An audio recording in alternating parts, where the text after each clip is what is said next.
Welcome everyone to a special edition of Human Happy Hour with your hosts. I'm Rena Goldman and Jayson Argento.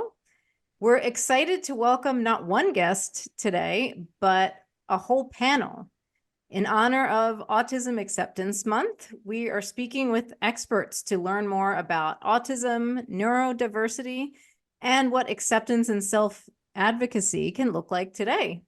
And this is a topic that's an important one for both myself and Jayson. And so Jayson, I'm going to let you share why the topic's important to you. And then I'll share. Luke is autistic. He is nonverbal still, and he is turning 7 on the 25th.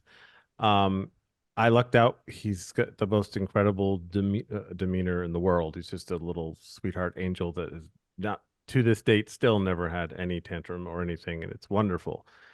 And I think because of that, he's very much accepted in class. I do worry about a lot of the kids that are not accepted as easily as Luke. Luke's like, you just want him to be your project. Everybody wants to work with him. But I had him late in life. I didn't have him, but you know what I mean. And I'm a single dad, and I'm 53 in November. 53 in November. And although I plan on living forever, if I don't know what happens. And I'm interested in learning about what can happen for what's going to happen to him, like if he's not able to be independent. So that'll be something I'll want to get some ideas from, for sure. Yeah. And Rena also, it's important to her, and I'll let her explain why. So I grew up with a brother who was diagnosed on the spectrum, and back then things were not as accepting, and the dialogue is very different that I hear today. And of course, he's an adult now, and living with the stigma of being told you're disabled, you can't, and so I'm very much interested. Oh, Dennis, really? And the cat has knocked out my video.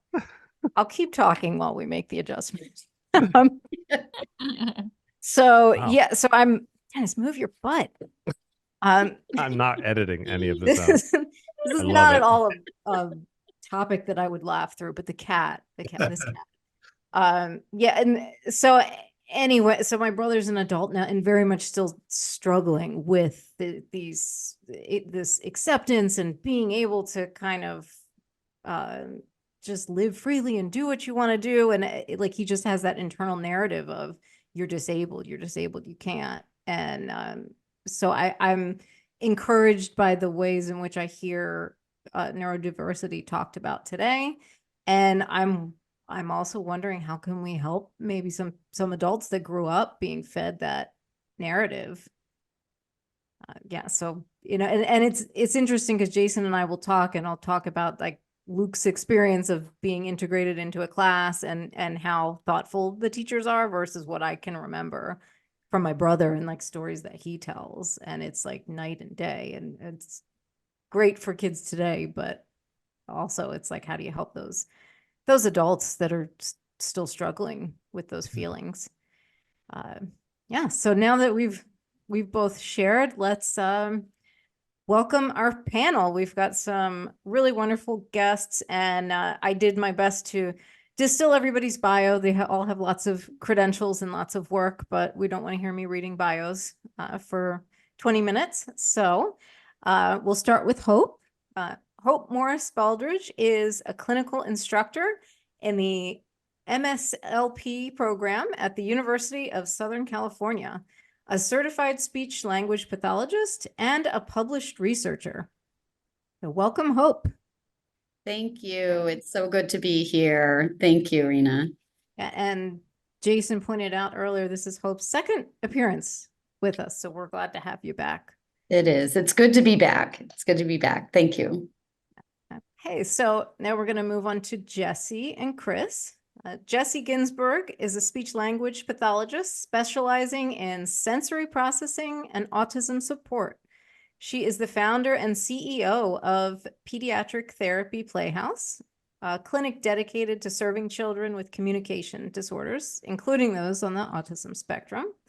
And Chris Wenger, also known as Speech Dude, is a speech language pathologist and self-advocate who is passionate about improving the way autistic students are assessed and supported. And Jessie and Chris co-host Making the Shift, a YouTube show and podcast. So welcome to Jessie and Chris. Thank you. Yeah, thanks. That was a great introduction. I don't even know if the people I work with at the high school know what I really do still. So if you could come on Monday, Rena, and introduce me, that would be great. That's hilarious. So I guess a great place to start, and on my screen, which of course you can't see, Hope's on my left, and you guys are on my right. So I'll start from left to right because I guess I'm American. I don't know. But could you tell us a little about your speciality and how it relates to people on the spectrum, Hope? Yeah, I'd be happy to. So, I started my career, as a speech language pathologist, and very early on, even during graduate school, I had a real interest in autism. And so I ended up working at a Center for Autism, which the name has changed and has become much more of a neurodiverse affirming title to the clinic. But I worked there at Kennedy Krieger Institute for about 9 years. And that's, it's interesting because my career has taken me from there into higher education and helping develop clinics for assessment and working with families, especially with families who have children that are young. So I've worked with Jayson and with Luke in the past, and it was just such a lovely, lovely family to work with. And so I think the interesting thing for me is that I've been a speech language pathologist for almost 24 years. And I've really seen the shift and the change over time in how we view autism, how we talk about neurodiversity now. And I just feel so blessed to be able to be continuing to do this work at this time where there's this real transition and change in our field in speech language pathology, but in a lot of fields. So. Excellent. When she was in Vermont, she was one of the first people that ever met Luke and sat in our living room and talked with him and us, and it was wonderful.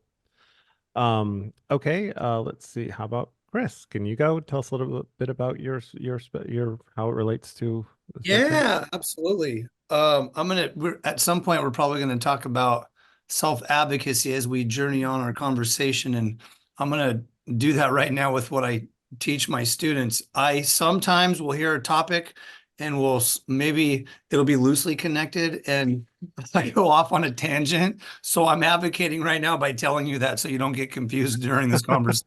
We got a couple ADHDers on here, so this is going to be an interesting. Yeah. So the great part is like my childhood growing up. I was diagnosed ADD back when that was a diagnosis, and then years went on to ADHD.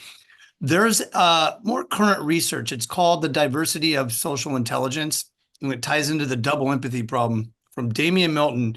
Basically, that is people that share similar neurotypes. So people with ADHD, autistic individuals have much better conversations with each other. When you cross two neurotypes, that's where there's a breakdown. The challenging part that happened decades ago was that because the majority of people are neurotypical, they viewed anybody who wasn't neurotypical as having a deficit. Mm-hmm. And so now here in the year 2024, we know new information, and we know there's social differences, there's communication differences, there's sensory differences, there's differences of understanding the world. And that's really an important thing. And I share that as part of this, my specialty, because me, having ADHD, I really connect with neurodivergent individuals. Like I could just have conversations for days. And so that's been my journey. I started back in the 90s as a special education teacher.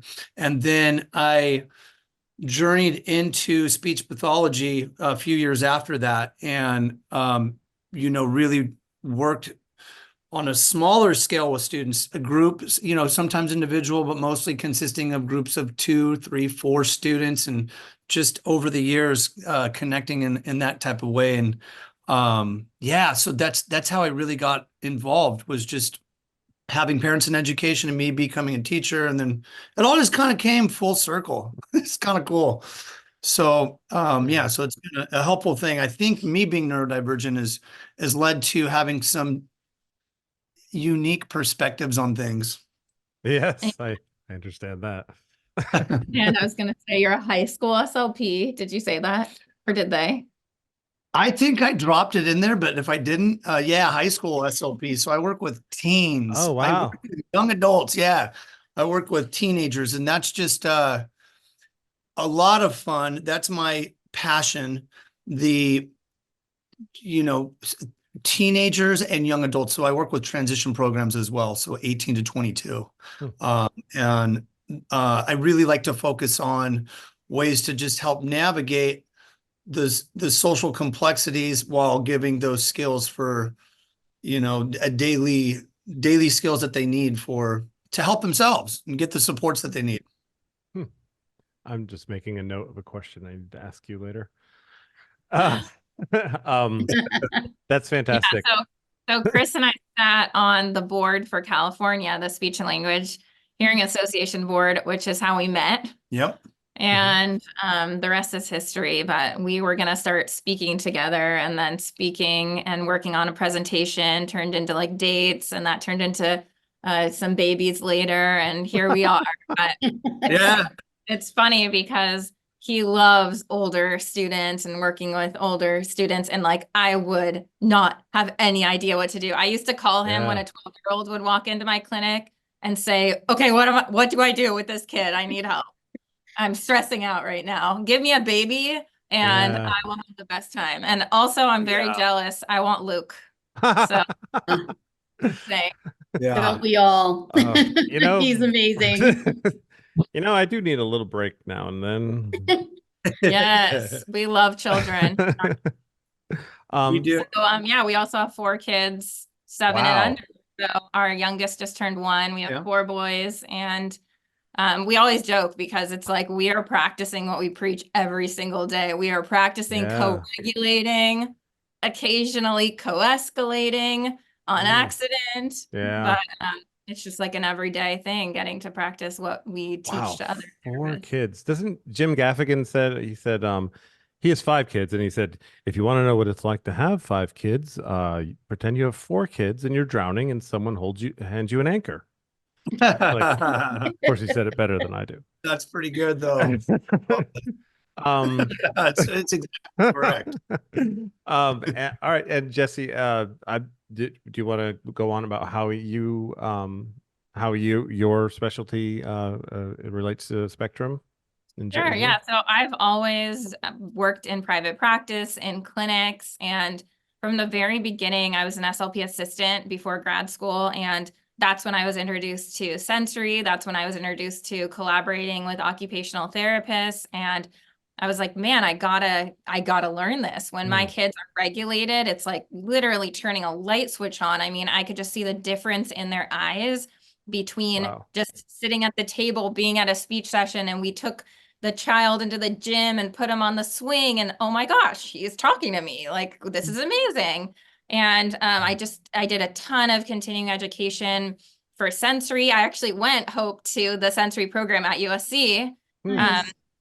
And did lots more on top of that. I've hired OTs in my clinic as well. And so that's really what I've started to do, is really mesh and advocate for SLPs being able to use and understand more sensory strategies. So I've started writing for the National Magazine for SLPs on that topic, and just teaching SLPs, how important it is for kids to be regulated, not just from, language and learning standpoint, but, from a mental health perspective. We really need to help teach kids from a very young age, what can we do so that they're more comfortable and feel more safe every day in their lives. Oh, so true. Oh yeah. I kind of want to pause for a minute just because since you're all professionals and people in our audience might not be deeply familiar. So I've heard the term regulated a lot. Can you break that down and explain to people what do you mean by when you're saying our kids are regulated? Yeah, I mean, in the simplest way, I would say is a child attentive and able to engage with you. But really, it means that the child is not in a stress response or not in survival mode. And we know that, you know, there are different stress responses: fight, flight, freeze, fawn. So how deep should we go into these? Yeah. However deep I you don't know how deep you want to go into. But, yeah, please. you know, things happen. Most of us are able to self-regulate. So we're able to go through things that might come up in our day that are unexpected or that are stressful. And we're able to go from a state of feeling very frazzled or frantic and calm ourselves down back to be in a place where our brain is really functioning at its best. But a lot of times, autistic people, especially because the majority of autistic people have sensory differences, they're more likely to be triggered in and out of these states of dysregulation. So, you know, they might be more likely to have like a lower level of arousal where they're just more passive and understimulated, or the opposite, where they're more likely to be in this really high level of arousal where they have a really high level of energy and really dysregulated. And those aren't the optimal states for learning. So how can we help kids and people, I'm so used to talking about kids, maintain more of this balanced state of regulation throughout the day? Thank you. I couldn't agree more with that. I just wanted to say, you know, I feel like I don't know what I would have done as a speech language pathologist without the support of occupational therapists and helping me learn these skills and going to the research and really learning more, going to continuing education around sensory, because I feel like I feel like my work requires me to fully connect with the child that I'm working with. And when they're in this dysregulated state, I feel like I can't be there with them, right? And so the only way I can help or support or teach anything is if we are co-regulating. And that's what I learned from OTs. And I've always said there's like this kind of closeted occupational therapist inside me, you know, because I know how important this is to the process of engaging with others. So yeah, absolutely. I think that brings us to another big topic that I'm really interested in that we want to touch on, and I think we'll do this because this is open to everybody. So we'll start with Hope, and then we'll move over to Jessie and Chris. So how have you seen things evolve in our understanding and treatment, or just, you know, how we relate to people on the spectrum? I have to say, you know, I came through periods of time where, you know, the concept of autism was a puzzle. It's something for us to figure out. It was very much based in a deficit model, you know, what is wrong. And then as I moved through my journey and my time as a clinician, then I came a large group of individuals who really wanted to view it as something to fix, right? We have to defeat autism now, the Dan group, you know, there were really these kind of concepts. Oh,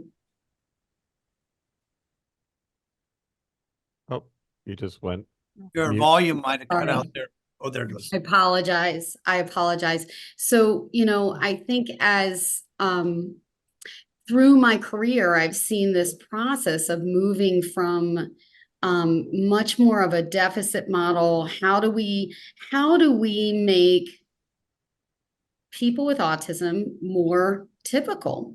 That was the focus in a large part of my career. And, and I look back on it now and I think about some of the ways that I interacted and the way that I did therapy and the way I was taught how to do, discrete trial training and all of the things. And I have to give myself a little grace because I look back now and go, why did I do that? Because, and I'm definitely a proponent of when you know better, do better. And I think we have really shifted into this more of let's focus on strengths. What are the strengths? And then how do we support a child and a family? I'm very much about family-based work. What do they need? What does this child need in this moment? And what is the most supportive way using their strengths and their motivations and interests? I think the way we would kind of teach any child is the way that I view it now. And so it's really helped me move. And this is what I've seen, the shift. And we have so many more people who are self-advocates that are able to express what it was like growing up with some of these interventions that were focused on deficit and fixing them, right? And how that's impacted their own development and their sense of self. And so I guess I'm kind of all over, I'm kind of trying to move forward, but I think that's what I'm seeing now. And I think the challenge for us now is we're moving in the right direction, but I think it's more about the onus is still being placed on the neurodiverse individual to do the work and to make the changes or inform somebody that they have autism or all of the things. And I think I'm hopeful that we're moving in a direction where it's the people that are considered neurotypical that need to know how to shift themselves, right? And to take some of the ownership of how we engage with individuals on the spectrum. I guess is the best way I can say it. Yeah. Hope is hopeful. Yes. Yes. I've heard so many How long cool have you hope. been holding on? I was- How long have you been I was holding holding on that one for 4 minutes. Well, earlier when I they love said it. when she said welcome hope, I was just like, do I even bring this up? How? So Oh, I'm with you. I'm with you. I squeezed it in there. ADHD choo-choo train right there. That's There right. you go. That's I missed the conversation though. Can you start over? No, I'm just kidding. Oh my God. I It's love hilarious. it. Let's see if I can remember what I said. Oh, Yeah, cool. but no, you bring up really good points. And I mean, these are conversations we have literally every day. And it's kind of like a joke between us because we're like, this is our pillow talk. This is like, I'm just go up to get a glass of water at 9 p.m. And Chris is like, oh my gosh, did you see this goal that was written for this kid? And I'm like, okay, hold on a second.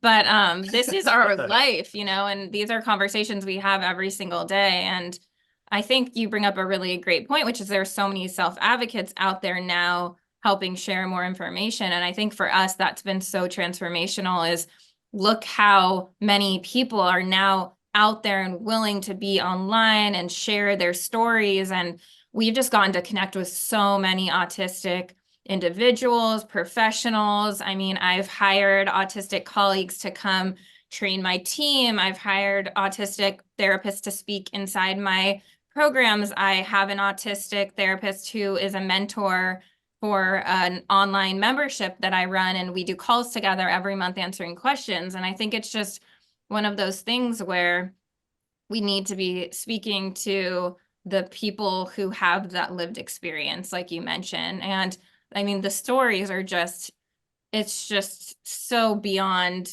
what so many of us could expect, the stories that we hear. But the autistic mentor in our community, her name's Chloe Estelle. Her sister actually is autistic and she's an actor. Which is really awesome.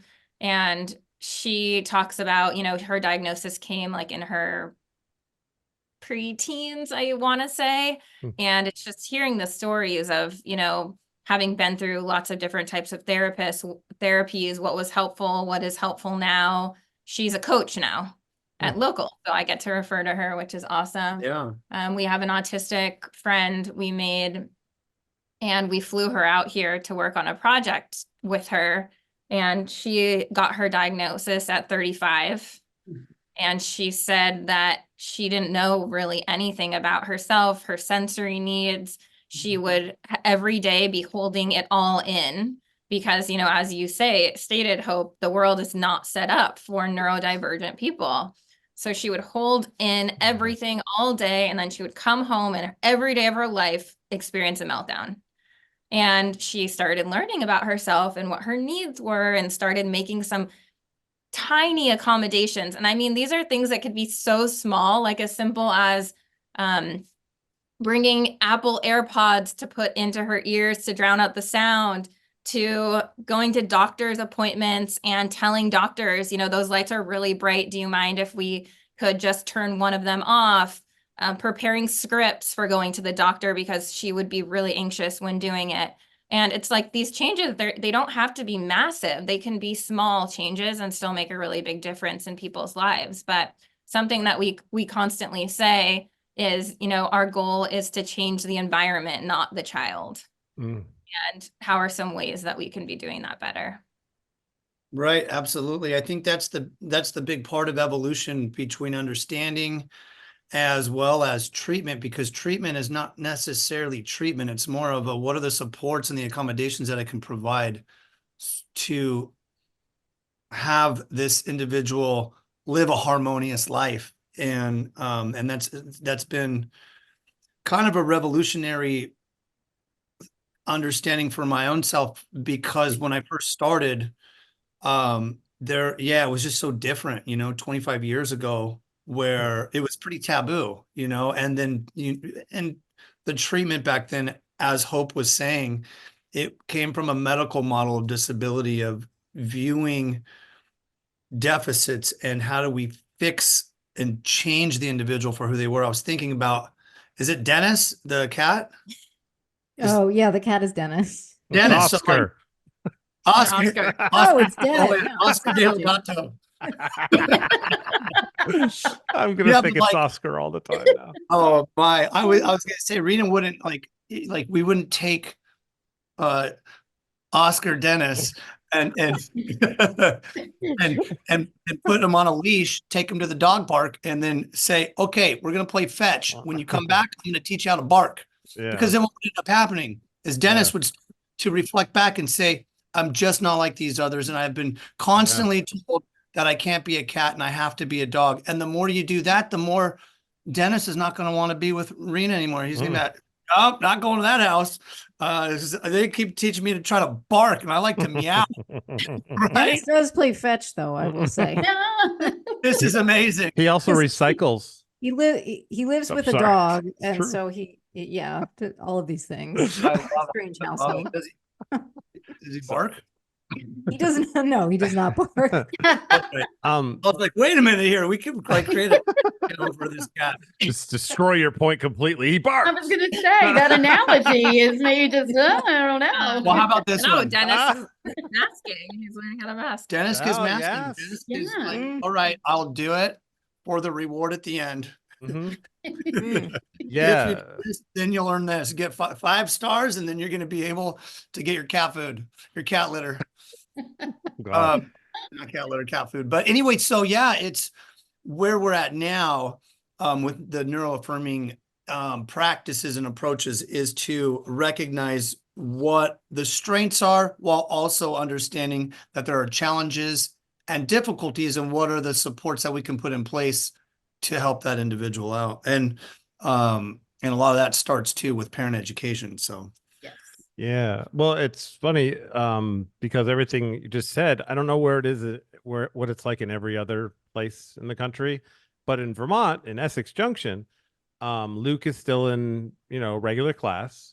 And all the students adore him. He's like everybody just always wants to hang out with him and stuff. And it's because I believe that this school in particular doesn't stick them in a room by themselves or with a person, you know, like they want to make it so that not only is he being socialized, but they're realizing that it's normal to have someone like that around rather than being surprised later when they're 15, you know, like, and I think that's super important. Yeah, that's like a huge thing, is having the teachers being willing to listen and learn on how they can help the child, having classmates come from an understanding and have empathy for those who have differences. And that's inclusive education, because you have everybody on board. And that's kind of like the overall hope for all. Yeah. Yeah. That is one of the Sounds like things. you've got a great setting and a great team over there at that campus. Yeah. Yeah. I definitely lucked out being, we won the birth lottery living in Vermont, I think. Yes, yes. In Vermont, all children with any eligibility and an IEP are included. There are no special education classrooms. And so, you know, it's interesting. I'd left from the Baltimore area where we were in a different setup where we had special education classrooms, and I came to Vermont and I was like, oh, okay, just everyone's in the classroom together. And now that I've come to California, I see that there's more of the kind of other model where children are in special education classrooms with only other children who have needs. So it's been really interesting for me, because I saw so many of the benefits of the model that Vermont has in their public school system. And that's just the philosophy. It's beyond just, okay, everyone's included. Like, that is the philosophy throughout the state. So it's very interesting. That's amazing. Yeah, Jayson, you mentioned that you hit the birth lottery out there in Vermont. It sounds like it, because we're out here in Los Angeles and we hit the birth bankruptcy. This is how that works out here. It's a different system, but it's what we navigate and educate. Yeah, I know. I always tell Rena she should move here. You got your whole family. I can't just bring handle them the cold, though. I know. Oh, It sounds like this wonderful oasis until you think about the weather. Yeah, and it becomes really bad. Rena, that's why I left. This place is 10 wonderful. months I'm out of of cold weather. I was like, I can't do it anymore. All right, so I think this is a great segue to the next topic. How do you feel autism is treated with boys versus girls? And we can start to the right now, if you like, with Jessie. My right. Is treated? Well, yeah, like for instance, Identified. well, for instance, you know how for a while there was it was said that like more boys are autistic than girls, and then other people have said, well, that's because girls are taught to behave more than boys. Like, oh, he's just being a boy, but you, a young lady, you know. And have you noticed anything like that? Yeah, I mean, I think there's so many there's so many undiagnosed females out there, girls and whatnot. And, you know, I have autistic friends who were masking or hiding their autistic traits for years, or they just did it in a way that was so much more subtle that it wasn't something other people picked up on. Like one of my friends, her stim is taking her hair and just poking her cheek with it. Wow. You know, and it's like not the same. And I think there is so much just that we're not identifying. And I can't say that that is like my specialty area is be able to speak to the differences, but I do know that I feel like there are a lot of people out there who aren't getting the diagnosis. Yeah.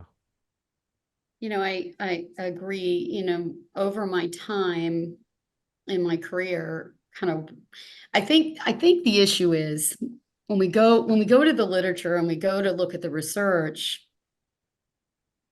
and even when we look at how autism is diagnosed, that's based on the presentation of males. And so that's part of the challenge, is that, you know, if we look at the literature and young girls, we don't have a lot of literature. We don't have a lot of evidence because the young girls are often missed. And so there's a lot of talk now about evidence of camouflaging, and that girls and women are often more able to camouflage or mask.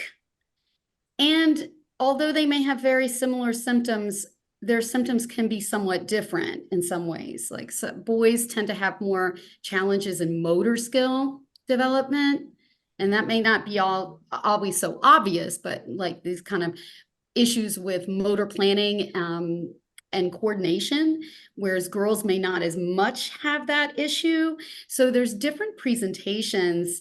And I think, you know, in my experience, when I was in an assessment clinic where this was our job, was to say yes or no, it was challenging with girls.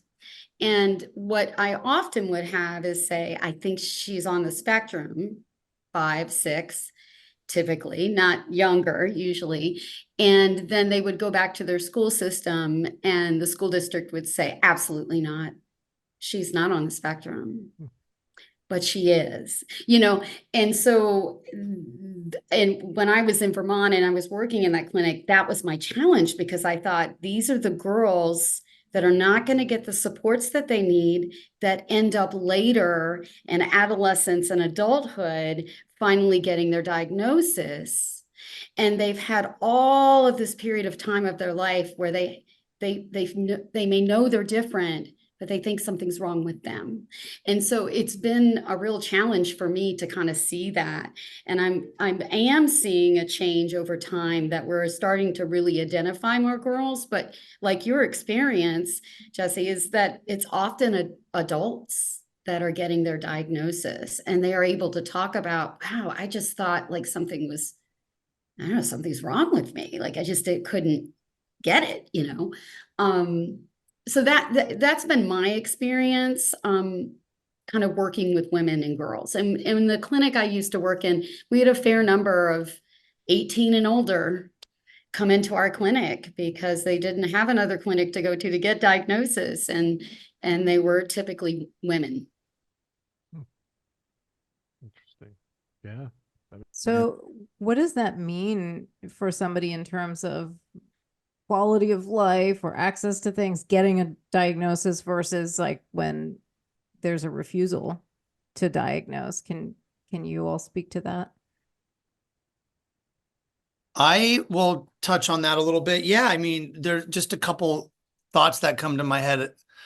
Would be a diagnosis can be helpful because you can identify the why. Like, oh, this makes sense. That's why this situation was maybe challenging for me, or that's why I have some sensory differences. When you can better understand your neurology, you can better understand who to go to and what you need for supports. I think that's number one. Number two, sense of community. When you find like-minded people and other people, which has been great over the past couple of years, because we've seen more people identifying who they are, and that builds a sense of community. And when you have a sense of community, you have more people that you can reach out to, and you get more support, and you get more resources that are helpful. So the quality of life can become much better because you're understanding who you are, and then you can live your life more authentically that way. I think that's a really important thing.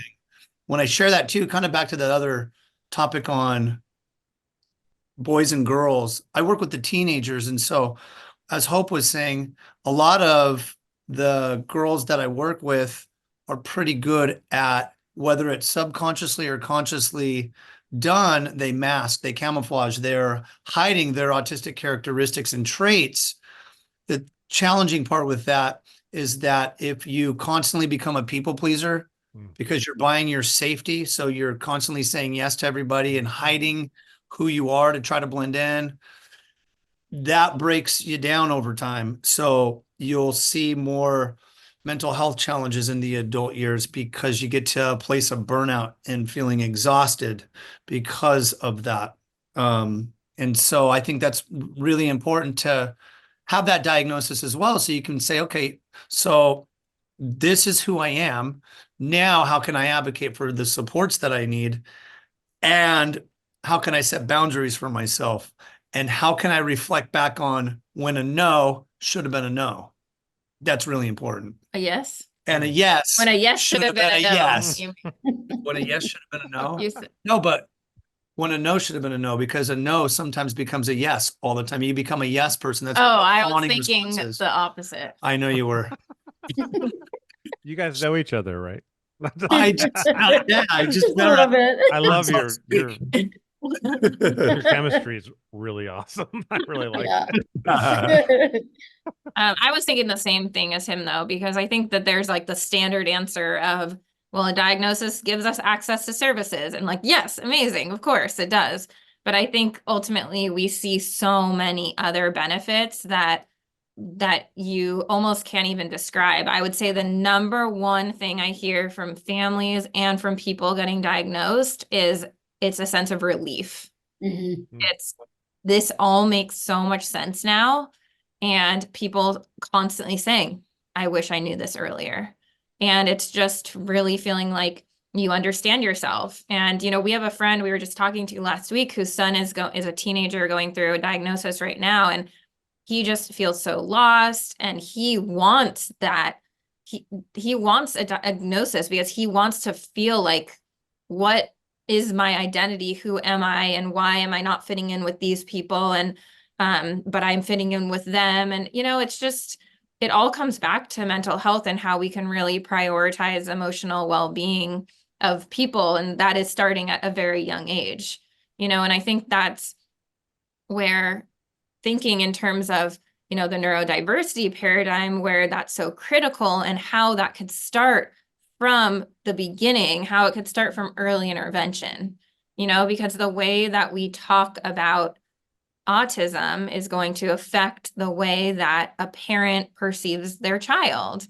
It's going to affect the way that that child then perceives themselves.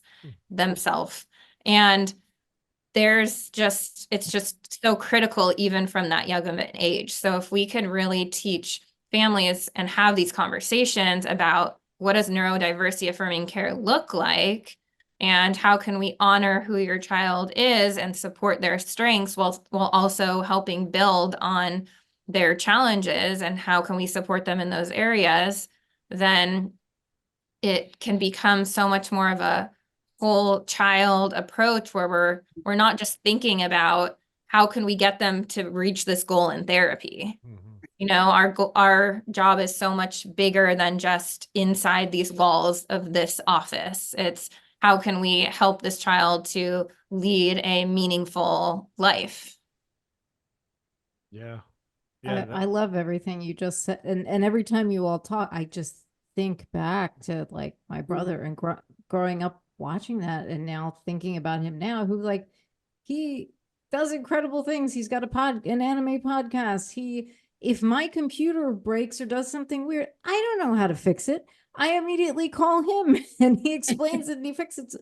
Right. But yet, like, because of the way things were done before, he has that like terrible narrative in his head, and you can't shake it. And it's like, it's heartbreaking to watch. I don't know. It's one of those things where it just got so ingrained, maybe because things were so different and he was so young. And now by the time you're talking about someone in their 30s, now it's very hard, I think, to get that out. Like, he won't even identify as being someone on the spectrum, I think, because it's been that, like, Wow. that labeling has Right. felt that bad to him. And, you know, and I tried to say, well, you know, people now are talking about it and there's lots of people, and you try to engage with it, but it's like, no, absolutely not. And I mean, it's great to hear that things are better for people now. But I wonder, I'm sure there's other adults like him. And if there are services or groups or touch points for people to feel better after going through all that. Yeah. Yeah, absolutely. That's that internalized ableism thought where you start to feel like being different is not okay. Mhm. And you hear that quite often too. But I think that also touches back on the importance of connecting with community and other people who we just seem to have that natural connection with. So, you know, if there was like a group of, you know, on Discord, there's a lot of groups of anime podcasters. So you connect with other neurodivergent anime podcasters through Discord, and you're on a it looks like Zoom, but it's on your app where you're chiming in with 10 other people and sharing the best techniques and talking about the expo that's coming out here in LA soon. And boom, you've got like this sense of, oh, I'm not the only one. Bada bing, bada boom. Yeah. Oh yeah, that's fascinating. My son, not Luke, Nicholas, is 19, and I was talking with another friend of mine about him, and you know, he's undiagnosed on the spectrum. Just, I think I'm on the spectrum, and I'm like, you know, I kind of agree. So am I. I think, you know, and Luke is who has taught us this. Is like, you see things and you're like, oh my God, like now I understand things about myself even. And I was talking to this person, and he was just like, oh yeah, well, everybody's autistic now. It's like hip to be autistic. And I'm like, you know what? Maybe that's a good thing. Maybe we're just all on the spectrum, and some of us just don't register as that, but we really are all on a spectrum. And maybe that is where we need to get to, so that we start actually accepting people that are registered or show up as autistic. And I was just like, you know, it's cool to be autistic, whatever. Yeah, there's been a big change from when I first started, because it was so stigmatized years ago. Yeah. I think part of it is that I kind of to put into an analogy, back in the early 1900s, only 2% of the population were identified as left-handed. And it wasn't until the late 70s where they started making gloves and things for sports and scissors for left-handed individuals. So rather than teaching all the kids that they had to be right-handed, they started realizing back in the 70s, hey, some people are left-handed, and that increased to 10%. So there was a major change because of acceptance. And so I think that's what's happened over the past couple of years is we have better diagnostic tools. We have much more acceptance and understanding. We have so much Social more media. information. Yeah, We have social media. social media. So there's been a really big shift in understanding. Yeah. That's so true about social media. You're so right. Yeah. Social media changed everything for the better and worse. At the same time. No, but what you were saying, I was thinking that exactly, because we have a friend who just got her diagnosis after getting her son's diagnosis. And we see that all the time, you know, because parents are like, no, he is neurotypical, because I used to do that when I was a kid. Yeah. You know? And then it's like a very slow learning process. And I think similar to what you're saying, Rena, and this is a conversation we have a lot, which is you can't, like, it's like you can take a horse to water, you know? And I tell Chris, oh my God, this book's amazing. You got to read it. He is not reading that book. I'm not gonna have. But if I I'm feel like, you, Chris. if we like are, you know, dropping breadcrumbs, and like I might repost something that an autistic creator made, and a parent who's in our clinic follows me and sees that I posted it, and it's about stimming, and they know their child stims. And you know, I think the more we share, the more we can do. But I definitely think that with more kids getting diagnosed, and then parents realizing, oh, maybe I have those traits too, that's helping improve acceptance as well. Yeah. I was wondering where those breadcrumbs, why they ended up on those books. Wait a minute here. Let me write to that book. There. I got to read this book. The one about how to give 1 hour massages. The first edition.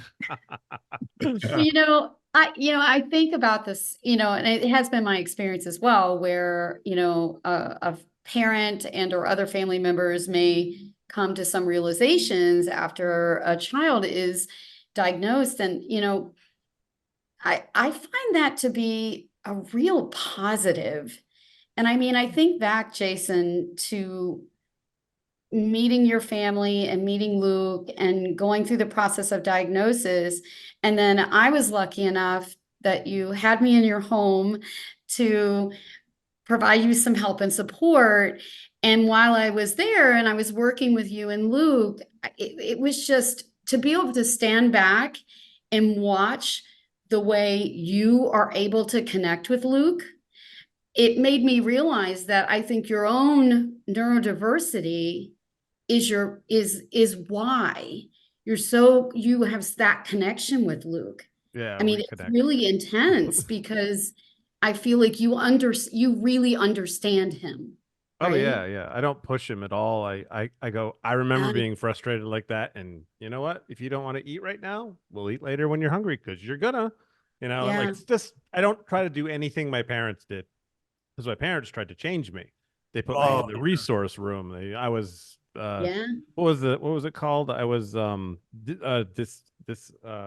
learning disability. Mhm. Like, and I was in the resource room Mhm. with all these violent kids, honestly. But and like, I just didn't need to be there. I needed to be out of the school system and into a program that taught me things that I enjoyed. And then Right. I would have, who knows what I would have done? Who knows? I have no idea. Probably this, but whatever. Yeah, I feel like you I would think probably you're doing it, Jayson. Right. I had to force it though. Nobody. You had to have the breadcrumbs leading to The breadcrumbs kept going towards history and social studies. I was like, what the what's hell going is on this here. crap? Dates Love and it. names. Stupid. No, but names. on that note, of supporting kids and their strengths, I think something that we have seen historically a lot is that whatever we have autistic kids we meet and we figure out, okay, this is the area they're passionate about. We need to Mhm. take that away from them. They can't do that anymore. They Oh, talk yeah. about that too much. They want to do that too much. That becomes their life. And we have this, we label it as an obsession, and then we say, no, you can't do it, or you can only do this for a limited amount of time. And then we are just pulling them away from what their natural instincts and strengths are. But when you think about people like Rena, your brother, I had a friend growing up who was amazing with computers and loved screens and videos and all this, right? And a lot of parents would be like, no, you can't do that. I'm going to sign you up for soccer and football, and you're going to have to do all of these things. But his parents let him be in his room as much as he wanted, on his computer, started having LAN parties, in the old days, used to hook Love it. computers up together. And that's how his best friends were made. He had no friends until he met those friends, and they spent every weekend together, eventually started doing, getting into teenager trouble just at their LAN parties and all of Mhm. whatnot.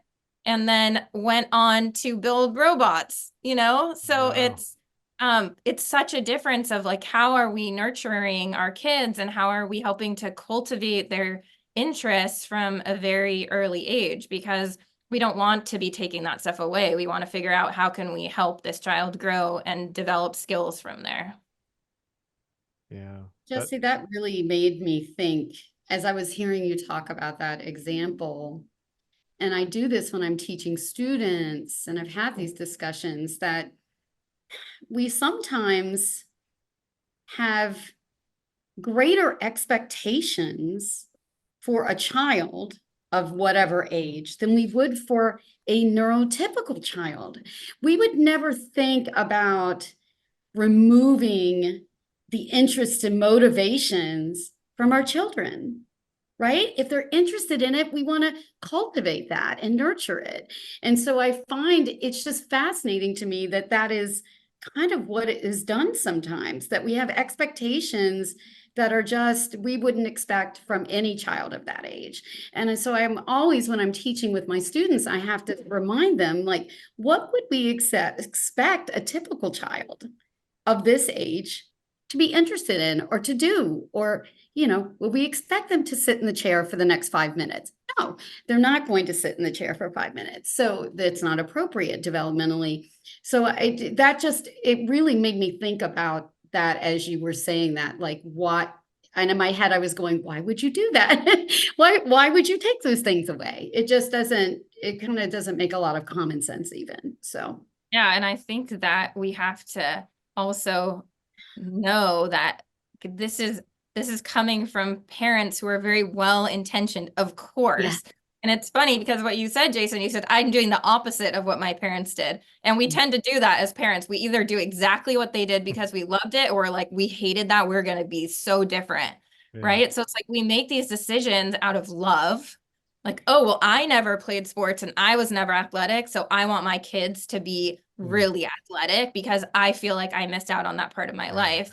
And then we just end up pushing our kids into doing things that maybe they're not that comfortable doing. So it's just, a lot obviously goes into it, very complex. Where does the line, is there a line, first of all, come from everything we just said to not using utensils, not sitting in a chair in a group, like a school classroom? Like how do you make that decision? Like, or do you, like, is there one kid just running around because we're all accepting, or do we stop that child? Look, if you want to be part of the group, or you know what I mean? Yeah, we just had this conversation actually. And it's funny because I think there is this idea that, and we hear this a lot because we talk about, we want to be neurodiversity affirming practitioners, and inevitably there's always someone who says, but you're not preparing them for the real world. How are they going to survive in the real world? Right. And actually you were just telling me about a meeting that he was on where he had someone in the IEP meeting was like, how are we preparing them for the real world? And Chris said, this is the real world. We're in the real world right now. But it's just, I feel like that's open to interpretation on so many levels. I have a friend who's autistic. She's like in her late 20s now. And she said, you know what? I never learned to ride a bike. I wanted to get a tricycle made for adults when I was a teenager. And my parents said, people probably are gonna make fun of you. Like this might not go over that well if you show up to school in a tricycle, and we love you and we support you and we will totally do that for you. But I just want you to, know that. And she's like, I don't care. So she shows up, she brings her tricycle that they had made for her. And she's like, everyone thought it was the coolest thing, So it's a good question. Where is the line? Yeah. The line, I guess is not too definitive. I work with high school students. So, my school of thought on this topic is that you can validate and honor and accept the differences while also teaching perspectives and how to navigate situations. Because if the student's constantly moving back and forth in class where there's no learning for the other students taking place, we also want to provide perspective and tools, because you can't do that out here in Los Angeles at the train station or on a bus where you're bumping in and running into people. So then it becomes a safety thing. So I just try to teach the skills that are needed beyond the school walls. And so I think that is the line. The line is, what's going to keep you safe?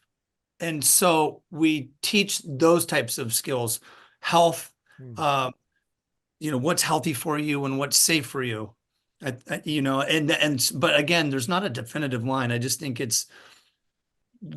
we do things up until a point where if we're going beyond that line, then it can create safety concerns.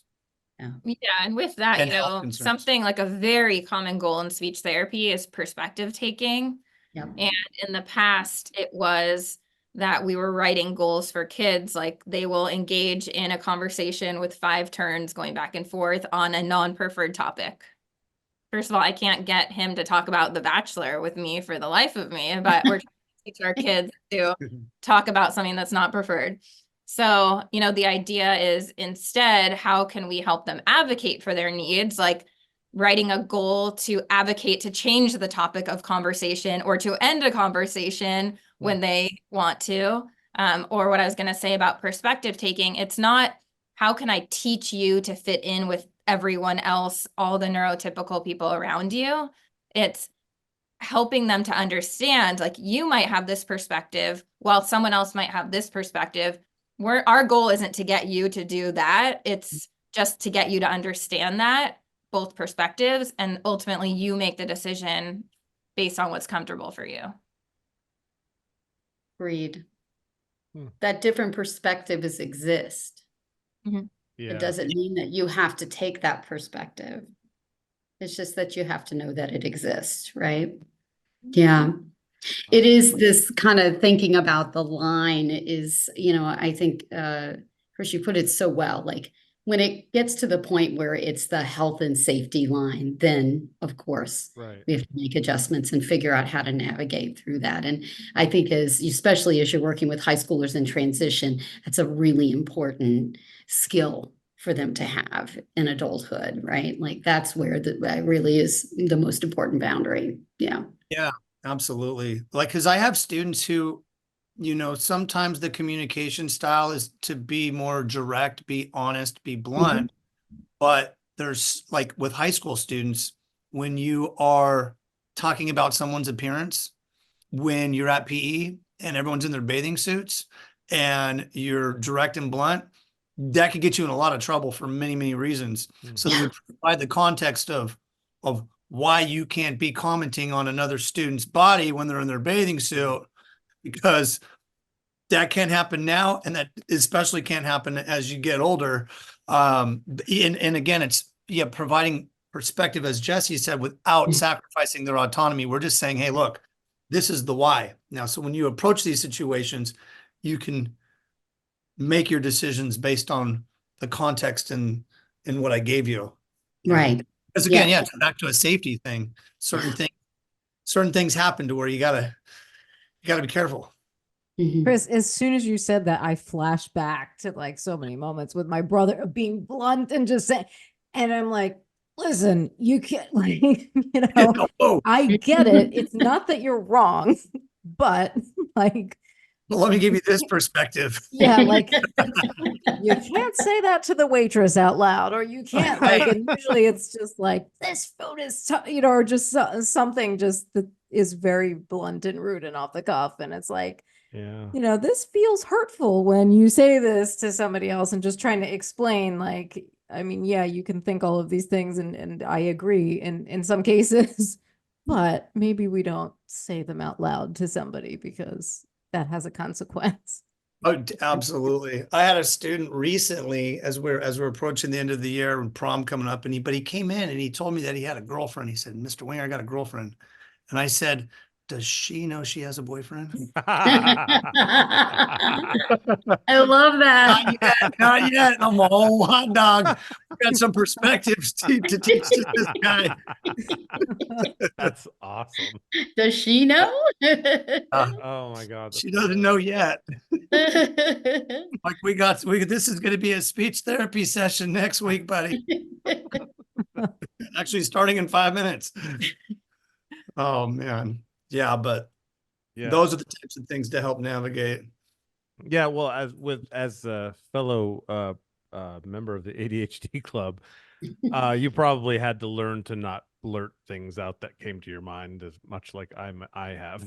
I'm still learning this stuff. Yeah, I was gonna say, you can ask me that question about him. Is he good at it, or has he got the tools now, or? We're a goal in progress. Yeah, it's so true though, because I'm pretty active on social media. So when I read a comment, like a lot of times I'll misinterpret it or not understand what it means. So I'm always like, Jessie, am I interpreting this right? Is this like targeting me, or is this like supporting me? I don't know. Yeah, because interpret this for me, please. Comment and they're like, I wasn't saying this about you, because then I end up embarrassing myself. I'm like, oh man, I just embarrassed myself. But yeah, so I'm always having to ask her to help me on like many things. Yeah. Most things in life. Yeah. I would People with always- ADHD do get a team around them, I've noticed. And Yeah. Rena's one on my team for sure. I have another friend that I always run things by. But now that I have ChatGPT, I bother them less. 'Cause Yeah, it no, helps that's a the lot. best. Great at interpreting. Awesome. I'm now making phone calls, and when they answer, I'm like, I hope this phone call finds you well. They're like, wait, did you just chat GPT this phone call? Uh-huh. Sure did. I got a script right in front of me. It's a friend. Definitely a friend to people to help us communicate to the norms, you know. Yeah, no, totally. I was like very like, because I'm a writer and an editor, and so I was very like, I hate AI and I hate chat GPT. But the more that I watch Jayson engage with it and get these benefits, and I'm like, oh, this is very interesting. And so it changes my perspective on it, although I still don't think that it should be taking people's for jobs me- and doing things that humans can do. I feel like it's a lot like a person that couldn't walk and then you get like a wheelchair or something, because of course my friend who's another friend who's a writer, she says, yeah, but now you can run a marathon. How's that fair to me? You know, because she's really, you know, like, all right, well, yes, but and I understand that, and I'm trying to be sympathetic because of course it's her livelihood. Is she's a teacher. She's actually a special needs teacher, and she's worried about AI taking over education. So I'm sympathetic to that, but for me, I've never felt so free now that I can type in things in my gibberish or just speak them into that's just, people are always asking me questions like, what the hell did you mean by that? And then it just pops it out in some normal speak, and I send it and I don't get questions back. I get answers to my questions that they understand. And Yeah. that's what it feels like to me. It feels Wow. wonderful. I love that, Jayson. It's incredible. You probably Yeah. experience it. If you get a really long letter from me, it'll be perfect. I still type normally when it's short. Right. But I feel like, how do we retain that right without destroying people's livelihood? That Yeah. like your friend or like me, that like Yeah. where we're all like, it's coming Right. for us, and what Yeah. are we gonna do with it? Like, yeah, how do we retain the good parts that help I know people? it's definitely a thing. I still feel like, I mean, I think the connection to anyone is what we crave, you know, Yeah. and that's something that AI can't give us, you know, and that's why I don't think the jobs of the teachers or the therapists are gonna like, do we use it in therapy? Yes. But, you know, if it makes you feel any better, Rena, like I've tried to use ChatGPT for like blog posts and scripts, and I cannot. Like Yeah. it doesn't know you, it doesn't know your personal experience. And I had a point, I swear, back to what we were talking about, which is I was do going you to wanna say finish it for me? I think your point was that connection and engagement. Yeah. Mhm. Which is ultimately that's what everyone is seeking, you know? Ready, set, connect. Right. So that Yeah. I got to shadow that, because I think that's really an important message with how humans thrive, right? We've got this interconnectedness between us all, and that's what makes people thrive, is feeling connected with somebody. So yeah, I think ChatGPT or AI can be a useful tool, but it's definitely not to replace, you know, certain things. I think part of our job as being speech therapist provides that outlet of being someone when things are tough for a student, they have someone they can go to that will listen. Like, I don't even have to say anything. You know, I had one of my autistic teens, she had one friend that she really connected with just last month who moved districts. Her mom, something happened with the family. They had to move out of the state, but she came in and she said that her best friend is no longer there and broke down in tears. So it was one of those things where I said, you know, I'm here to help, or I'm here just to listen if you just need me to listen, or if you just want some peace. And then she'd shared her story. So I was there to just listen. But that kind of connection and someone validating your experience and getting you through those tough times will always trump AI. Yeah. It will, no matter what, help us move forward. We need that. So Yeah, I agree with that. It's the live experience will never go away. Yeah. For sure. Right. Yeah. And you know, it's interesting. Like Jessie's really good about this on her social media, on Instagram, the captions, like you get a real authentic feeling story because it's coming from here and you can tell. And so that's what's nice too, is that on certain things, you just get that connection even through text, written language. That's great. And I just typed that in right now, ChatGPT. I was just reading off a script for you guys. So it sounded good. Mine has a response now. I was like, how do I respond to this? ChatGPT, how do I make it sound like I'm not using you right now? There will be like people that are dating that are texting and putting it into ChatGPT, and then it'll be like the two AIs are falling in love instead, and the human will just be like this bridge for the two AIs. Sorry, I think about weird stuff like that. I do too. No, I've actually thought about that many times. Yeah, that's not that weird.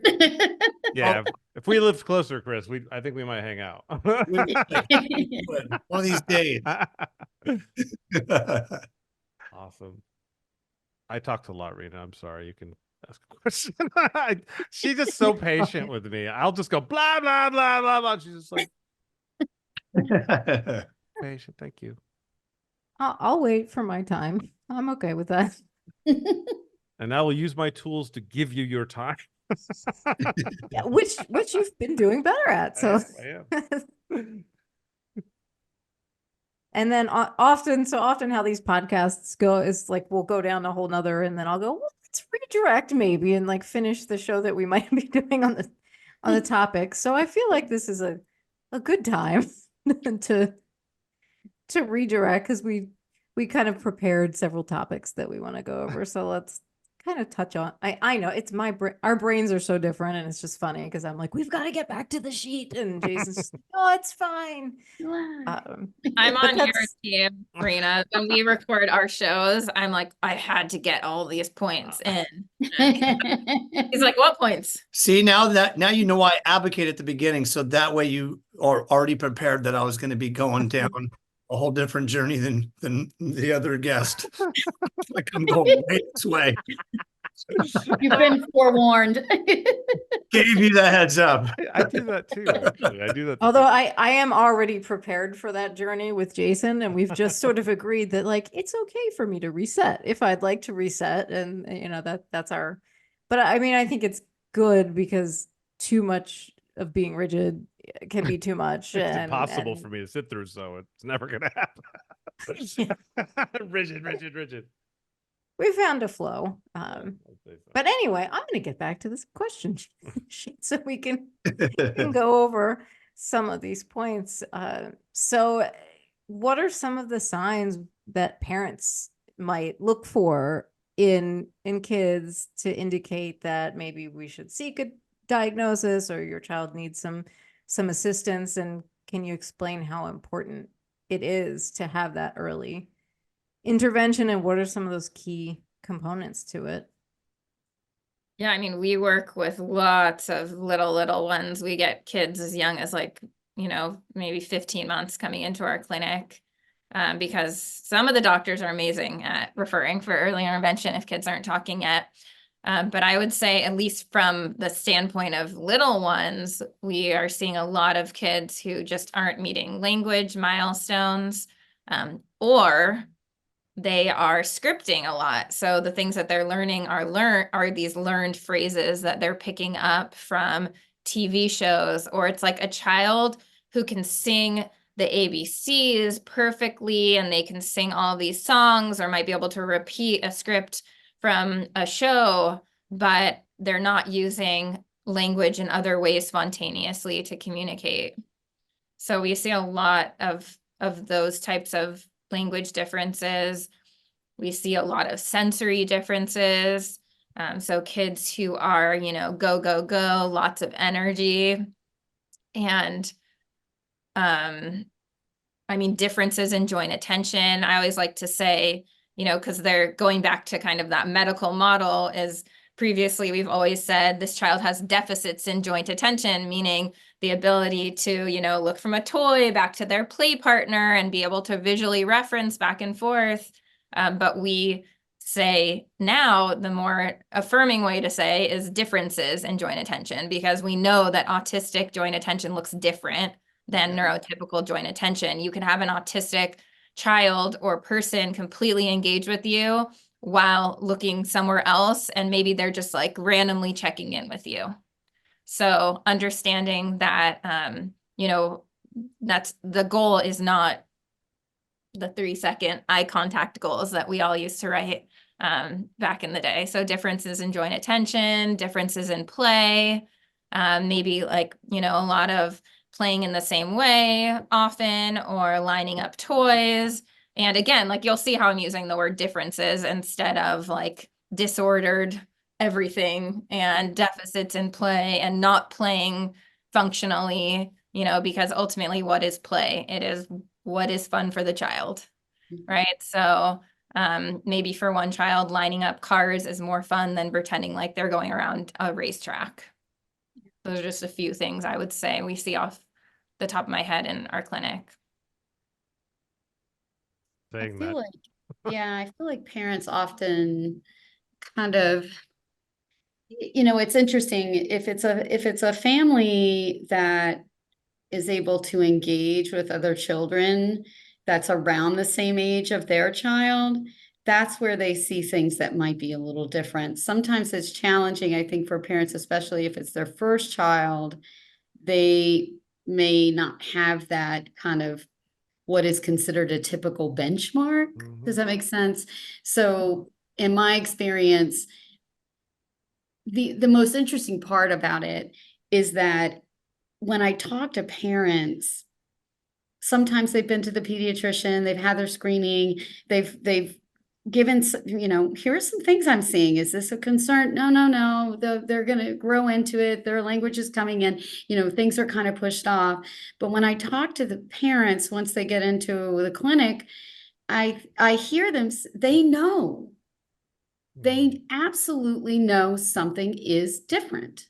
The majority of the time.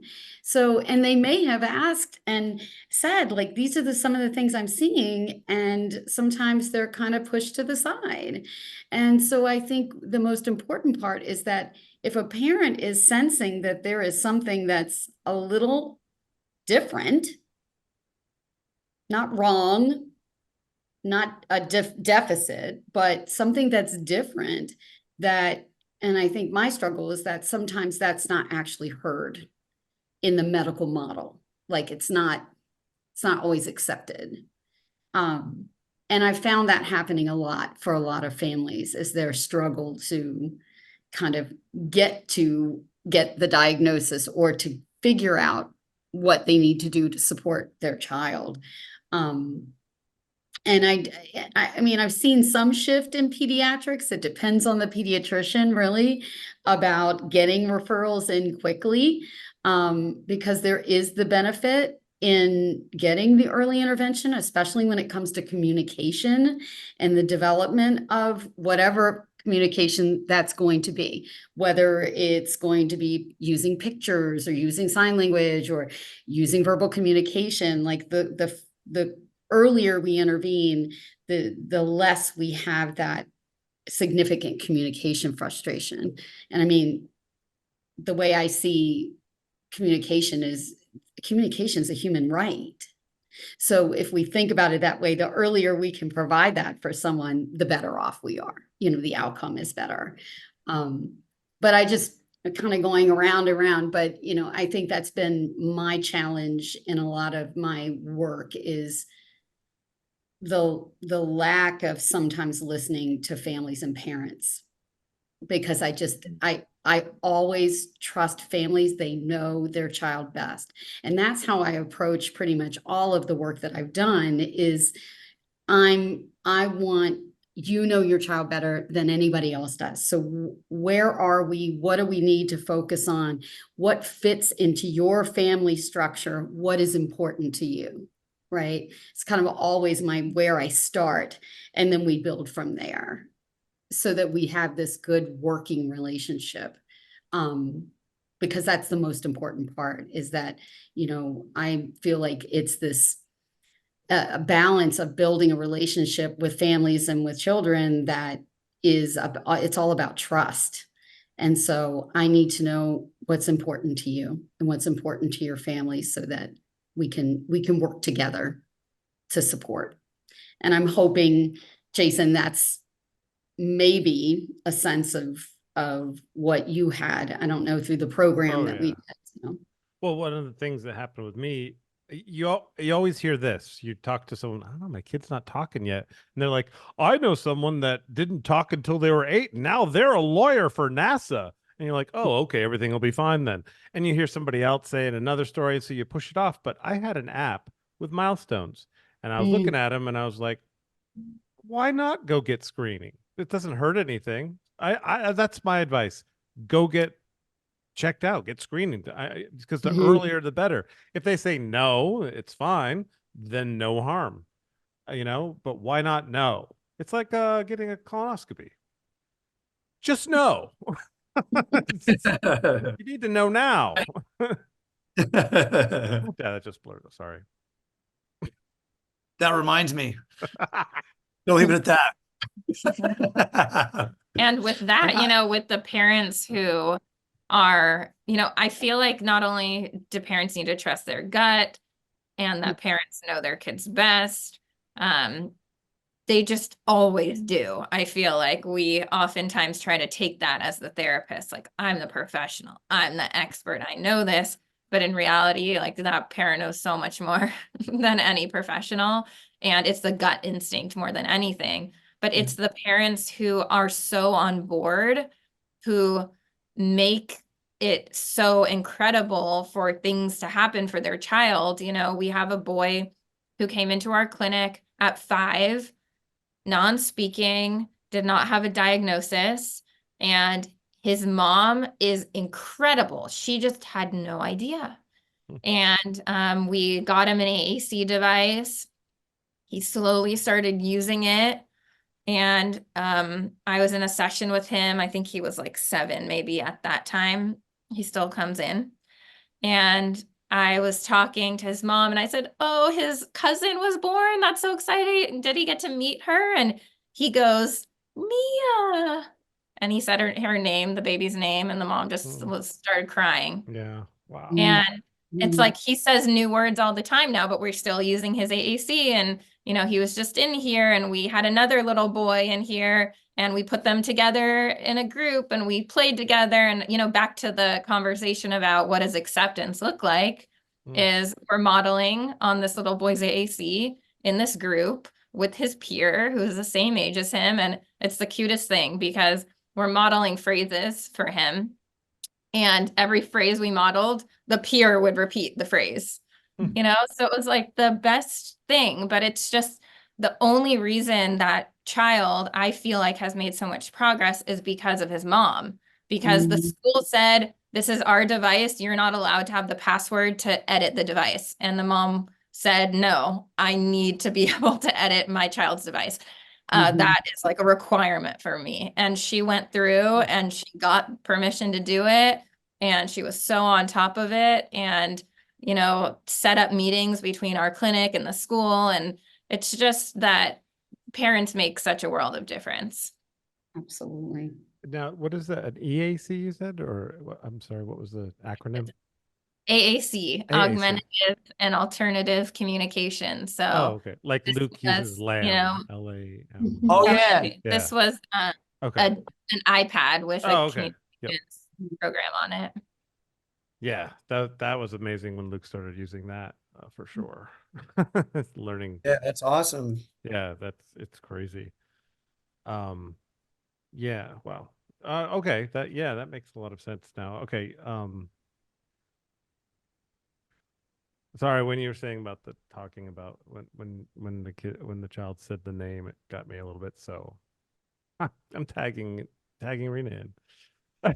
Mhm. All right, so you kind of alluded to the advocacy part with parents. So are there any strategies that you recommend for parents, like tools that you can give them to advocate for their child's needs, especially when they're being shut down by like people that are like medical professionals or people that are saying, no, no, we know better. So what advice do you give to parents to advocate? You know, gosh, There's so many ways to answer I- this question. so here's something that that I feel is a valuable resource. I'm gonna jump into the Facebook forum thing. Sure. Yeah, okay. So on Facebook, there's this forum called Autism Inclusivity, and it's ran by 6 autistic adults, I want to say, but it's a community of 150,000 families. Wow. And Wow. yeah, it's so for me as a non-autistic individual, there's kind of rules and guidelines for there, but like if a family has a question or has something come up or something with school or they need help through a doctor or a diagnosis or there's toileting or sleeping or eating or any kind of difficulties going on, they'll pose the question Mm. and the moderators are there. Only autistic voices are allowed to speak because they're a marginalized population. This is where their voices can be heard. But honestly, it's like such a really amazing area to be. What's the name of it? It's Autism Inclusivity. Hmm. And so they really offer a lot of advice and guidance. And for me, from reflecting back on that question, what do parents do and caregivers for advocating for themselves? Well, advocacy starts at the education piece first. Like, I want to learn about neurodiversity affirming stuff and about autism in a way that's going to help me and the family. And from there, with the education comes the support. And who's the support and the resources are going to be those other people's, the moderators and the people that are part of that community. And those, when you ask a question, I'll give you an example. Like, my child's having a really hard time brushing, taking a shower or a bath. I just can't seem to get him ever in there. Please help. What are some strategies? And then you're going to get a ton of people, saying, here's some support. Here's some things you can do. Here's the Amazon link for buying, outside of the bath things, so you don't have to get in the bath. Like, whatever it is, those then become your additional resources. And yeah, so that would be my recommendation. And and I should disclose this too. I know we don't want to go down this rabbit hole, but there's a certain type of therapy approach that they aren't a big fan of, like on a behavioral approach. And so I disclose that because on there, they'll kind of give their reasons about how to support and alternative ways to best help the child. And you have a lot of honest communicators in that group. So when you post a question, Oh, you're yeah. looking Good. for the truth, to hear the truth. But it's great just to be an observer, and it's great to just use the search bar to see if something's already there. So like for me, for example, I had a student who was a hair puller. Like anybody within remote arm's reach was getting their hair pulled. And I didn't want to come in with a behavioral approach, right? I didn't want to get this student on a chart of, you didn't pull any hair today, you earned your stars, now you're going to get used to the iPad. I didn't want any of that. I wanted to know what's the underlying thing going along at a neurological level and what are some things to consider. So in the search bar, I typed in hair pulling and I got so much information, so many strategies and different ways that I can help the family. So that was one way of doing it. But yeah, it's just, I'm telling you, if there is a situation that has popped up, that has been a topic on there. you know, so. So just did you joined. figure out the why behind the hair pulling? I'm curious, were you able to? One of the things help? was like, so there's a term called trichotillomania, and trichotillomania, Trica, I think. is it tricha? I thought it was tricho. Is I it don't know. I tricha? knew someone and she always said that, Yeah. but maybe she was saying it wrong. But are you saying pulling their own hair or other people's? So it was actually both. So it just became this thing where, okay, so yeah, let me elaborate on that because that's a great question. So we explored, this was a new student to our campus, and at that time didn't have full access to communicating. So there was nothing in place to say, I'm frustrated, I have a headache, I have pain in my tooth. Yeah, she's non-speaking, right? Well, non-speaking Yeah. student. So yeah, but there was no, yeah, exactly. And so, and no way to say, look, I need some movement or any of that. So we started from there and we provided some, like on Amazon, one of those like little, it's not little, it's kind of a bigger, koosh ball. You know those things? Mm. It provided the sensory input, and then we printed out because we couldn't do the iPad or device at the time, or else that was going to get thrown across the class. And so we had to start with some core words. So on what I created was words such as inside, outside, pain, hurt, body, calm, fidget, and the fidget would have a picture of the koosh ball. What was the other one? Miley Cyrus. Miley Cyrus was her favorite, so it still is her favorite. So what that meant was when she put calm Miley Cyrus, that means I need to calm down. If you let me go outside and listen to Miley Cyrus, things are going to be okay. So she'd be like, calm Miley Cyrus outside. Boom. And so that transition and that change was significant. And then we saw no more hair pulling. So I think it was coming from the underlying why of not being able to communicate, not being able to regulate the body system, seeing a perceived threat maybe when there are people around. So the nervous system triggered that amygdala response of the alarm going off and the hair pulling real quickly. All of those things kind of tying in together. And so now we have a calm student with a communication system in place. And Who gave us cookies for Christmas? yeah, So big win. I got cookies and I got a $10 Starbucks gift card. Nice. I used that in one drink. Like, all right. And I'll add on the Facebook groups, there's another group called Ask Me. I'm an AAC user. Oh, yeah. And it's run by people who all have, alternative means of communication. And they have a rule in there that after a question is asked for 24 hours, only for the first 24 hours, only AAC users can comment. So there was a time when I was speaking for, I forget what it was, but it was like a few hundred people. And I asked in that group, I said, I'm speaking to a few hundred therapists tomorrow. What do you want them to know about AAC users? And I got the most incredible responses, like things that would bring you to tears. And it was so cool I got to share. Ask Me, I'm an AAC user. Oh, nice. Yeah, it's a fantastic forum as well. Those two right there are life-changing. Mm-hmm.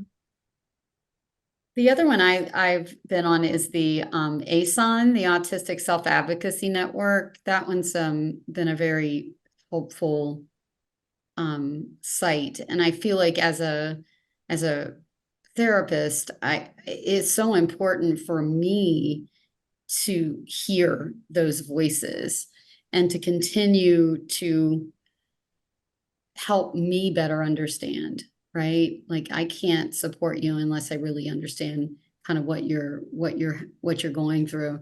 Those have been really helpful. And I know, Jayson, you may have connected, like sometimes there's local groups, like in Vermont, there's the Vermont Family Network. Mm-hmm. And so they have parents helping parents. So they're parents who have children with special needs who've already maybe started through the system or gone all the way through the public education system and all those pieces. And they actually are there to and paired with family members to help support them. Yeah. So that's Though there are organizations like that. And out and there. Luke recently got accepted into the Arch program with Howard Center.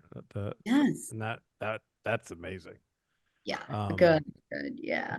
Yeah, it's crazy. I have my own personal person basically that just helps me understand everything that's available for him. It's just incredible through it's ARCH, I believe it's called. It is the acronym, but yeah, that's incredible. What was the name of the Facebook one you just said, Hope? It's the ASAN, the Autistic Self-Advocacy Network. Oh, okay, cool. Yeah, Yeah. there's a lot of good stuff on their website. Mhm. Okay, Yeah. cool.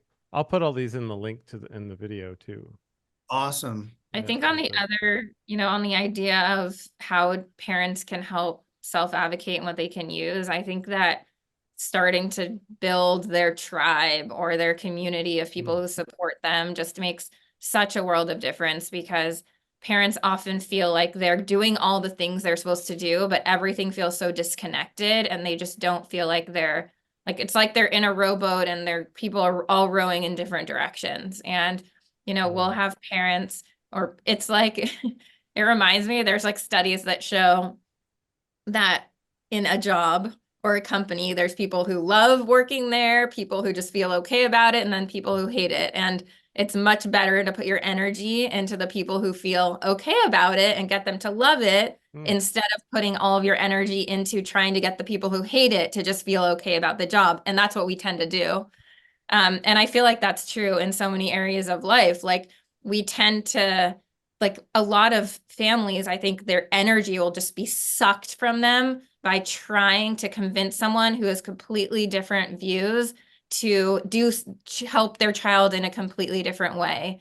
And I know that, of course, we can't pick every professional on our child's team necessarily, but like, we just had a family who started here a couple months ago. She found us on social media, drives an hour to come here. And she came here and she just broke down in tears, because she is like, this is the first time I felt like we are like getting the people in place. Like, I feel like we found our people. And I think for so many parents, that is like, if you can find one provider who has that strong connection to your child and the same beliefs and is willing to like be part of your team, and then I think growing from there just helps a lot. Excellent. I agree. The one thing I was going to say, Jayson, is that I think the challenge for families too is the lack of coordinated care. So, it feels like a full-time job. The way parents tell it to me is that, they're the one that's trying to manage the connections with the school and the outside provider and the pediatrician, and they're kind of a manager of all of this, because we don't have really good systems, and the system can be very convoluted and challenging to navigate. So the more that you can have people to help you walk through that, which I know you've had, luckily, it's just, there's this over here and this program over here, but you've got to apply here. Like, it's just so much work for families. And I think that's one of the big challenges as we, with our healthcare system in general is, it's just not coordinated well most of the time. I agree. Yeah, it took Luke was on the list for like a year and a half. When I got the call that he was accepted, I didn't even know what they were talking about. I was like, I did that? What was Thank that? you, past me. I was like, so all right, I'm kicking ass. Just so you know, we have 15 minutes until it's over, so it'd probably be good if I'm assuming, went around and make sure that everybody has, if there's something burning that you need to say. Like, I have 20, but I can't obviously say them all. But I'd rather hear from you guys. So, but whatever you guys want to hear about. Yeah. yeah, Rena, do you have anything? Because of course, I mean, I think it makes sense. Yeah, Dennis apparently really wants to participate today. he's gonna knock the camera off again. He's gonna bark right into that microphone. Yeah, that would be perfect if that. That would be amazing. He doesn't bark, although change whenever the this dog conversation. barks, when the dog there goes barks, the camera. Ah, I don't know Dennis. why I have to remind you of that. Oh no, I'm Hey, staying here. it's a good thing it's blurry. Dennis's butt. But yeah, he doesn't, when the dog barks, he runs to go see, like he goes to look, which is funny. He's like on patrol, like, oh, okay. How do you do that? Uh, Well, one of the things I wanted to ask him is, do you have something? Because Oh, well, so I thought good. I thought it would be good to tackle our last question maybe, Sure. but I mean, if you have something. Well, I'm going to sneak the- mine in at the end no matter what, but, All right, so maybe we'll do this the Mhm. last one that we had on oh our yeah, for sure. prepped list. Looking towards the future and in your opinions based on your experience, how can we as a society better support the transition to adulthood for individuals with autism? And it can be, education, independent living, whatever that looks like. Yeah, I'd love to hear your take on that, each of you. Do you want me to pick, or yeah, each of you or whoever has a take. Do you have a coin? No, I'm just kidding. I have a 3-sided die. 3-sided. We need 3-sided time. Yeah, I think the big topic that we kind of talked about a little earlier and bringing it full circle is self-advocacy and self-determination. I think those two things will be key. So being able to, regardless of the individual's what support needs they have, that they have some agency of what they are looking for, what they like, and then giving them the tools to advocate for what is needed. So that can be anything from advocating for an accommodation, advocating for not attending somewhere, advocating for, setting boundaries, not having to play a game, post high school, into that transition in adulthood, being able to, I'm gonna go in a different route than I usually do on this type of thing, but I'm in a lot of IEP meetings, which means that students get support and accommodations and goals within the school setting. There are kids in special education, so that way for the listeners and viewers, they are kind of know what that is. But in these meetings, there's a big emphasis with independent living, and so I try to flip the script because I feel like the idea of dependence can tend to be a bit stigmatizing, and it shouldn't be. And the reason is because we are in the world all connected some way, somehow, and we get support. And I think there needs to be emphasis on that interconnectedness and support system that we have. We talked about how I got a gift card from that student during the holiday season, and I have my Starbucks here, and I depended on the barista, right? We depend on someone like a nanny to watch the kids when we have to come here, and family members. And there's this guy by the name of Dan Siegel. He wrote a book called The Whole Brain Child, and he followed that up with a book called Intraconnectedness, and he made up a word. It was awesome because the word is MWE, MWE, MWE, like me plus we. We're all together. And he emphasizes in the book the importance of developing these skills for self-determination and self-advocacy. So post high school in adult years, we know that whatever we know, it's gonna make this into a song. We know. So whatever that might look like for the individual, sometimes that might be getting the support from the family and staying at home a little longer than what was expected at the time, getting the accommodations at work, having that agency to know what works and what doesn't work, because I think that's the end goal, really. I think that there's a big push as parents, even myself included here, that we want our kids to be happy. So we try to do the things in the IEP to make the kids happy. And that shouldn't be the goal. The goal should be, how can I give you the tools to manage your feelings? How can I give you the tools to navigate as you get older? How can I help you become, know who to go to co-regulate? How can I teach you the skills to tell somebody when you're having a really hard time? Like, I've never met an adult that said, hey, Chris, my parents did so great because my whole life they just forced, me to be happy. So like anytime something bad happens, nope, I don't experience sadness or depression or anything. It's like, that's just not reality, right? We all go through these ups and downs and we learn how to embrace these emotions and the hard times, but we learn that when these things happen, we know who to call or who to go to get those tools. Like at work, I know what's going to work for me.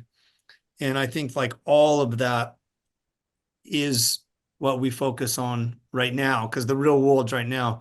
So as the future comes, they have that support system in place. Gosh, and I'm going to go off on a tangent here again, but I was at the grocery store earlier and I was just thinking about like when I'm there, they always like all of the workers, they're like, hey, Chris, what's going on? And then my 3-year-old, they're like, Jack's with you. And I've realized that I've developed my own community at the grocery store of all these workers, because the reason why that's important is when Jack gets older, guess who's going to know Jack and where he's more than likely can get a job? At the place where I've been shopping for years. And so regardless of whatever his needs are, that's that interconnectedness. So I think that's a great tip for parents too, within your own community, getting out and getting to know some of the people at the local places, because there will be a time where you're like, I just wish my kid could work part-time or get a couple hours or job shadow or whatever it might be. And you're already gonna have those connections. Interconnectedness, that's huge. I was going to go that same route. Oh, I'm glad, because I was way down here. I'm glad you met me over here. That question. But I was thinking exactly about that, about the connection, because I was thinking, as a professional, I can't answer this question because I don't work with older students transitioning into the real world, but I have lots of friends who have done this and colleagues, and just thinking about them and what their lives look like and different levels of support that they have. And I was thinking the same thing. It's like we have this expectation that, okay, I'm going to teach my kid to be completely independent and never need anyone, and they're going to be able to self-regulate. Okay, but who did you call on the drive home yesterday after you had a hard day? Your mother. That never stops, and it's like we always need each other. We always have support from other people. Like one of my autistic friends, her boyfriend, she calls him her emotional support animal, because he knows when she needs her deep squeezes and when she's getting stressed. And it's like she has found that person who is able to support her. And it's just that I think it's more about understanding what that looks like in the future and us helping people to know that's accepted and normal, and we all do it and we all need it. Totally. Yeah. And just to circle back on that too, like when I'm having a really hard time, I don't call my mother because things will become even more difficult. And we'll make I know sure who she not does to call. not get to see this episode. Delete that. Noted.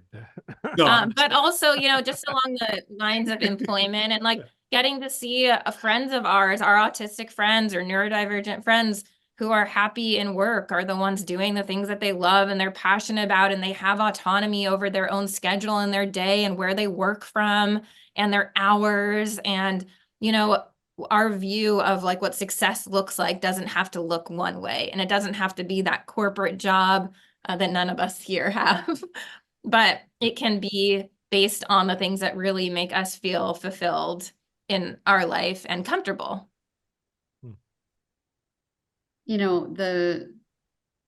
So from that, and I think you're right, the concept of self-determination is of utmost importance.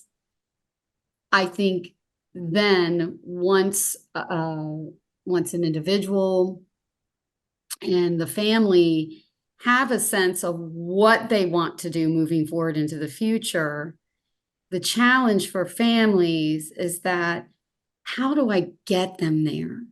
Where are the supports in the community? How do I find those supports?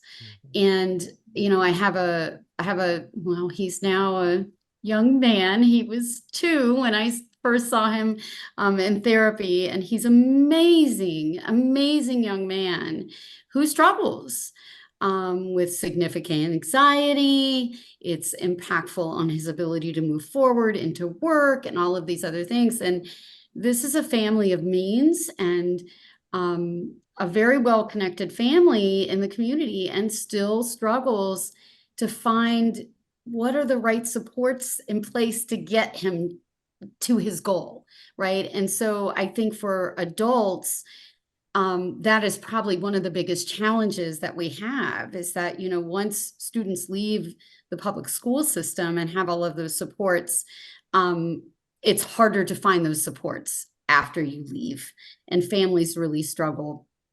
And so what I would like to see in the future is that we appropriately prioritize and fund the supports that are needed for adults with autism and other disabilities. These are just not resources that are often there. And I think that's where I would like to see continued change and support, so that communities are more involved in supporting these goals and the self-determination pieces. So, Yeah, well said. Excellent. All right. Well, like being in a band and playing a song, that was a better ending than I had. So I'm gonna. It also answered a lot of my questions, so I'm good with that. Sweet. I really want to know what your question was. yes. All right. I just don't want to take up time that, all right, I'll talk more. We're just going to go home and talk about this for the next 2 hours. All right. I'll be like, what was he gonna ask? Jesse? What was Like, it? It's midnight. Now it Chris, better what be is good, it? right? Lunch? Like, Well, all right. So it could be big. Sorry. All right. I'll just shut up and do it. I won't. I'll do the opposite of that. Talk. Okay. So we talk a lot about acceptance. We talk a lot about making room for people and showing them how to be themselves. Where does that fit when it comes to medication and other things? Like, I'm researching stem cell therapy because I've seen a lot of things happen. Now, do I accept Luke? Uh-huh. Would I like to have some magic cure? Yes. I can do both. I'm never going to be sad about Luke. Luke's a fucking awesome child. He's amazing. If I can get him to talk, even if it's a wizard, I'll do that also. So how do we navigate that? Is medication okay? Is our looking for alternatives okay while accepting? That was a big question. I have a lot of opinions. Where are you going with this?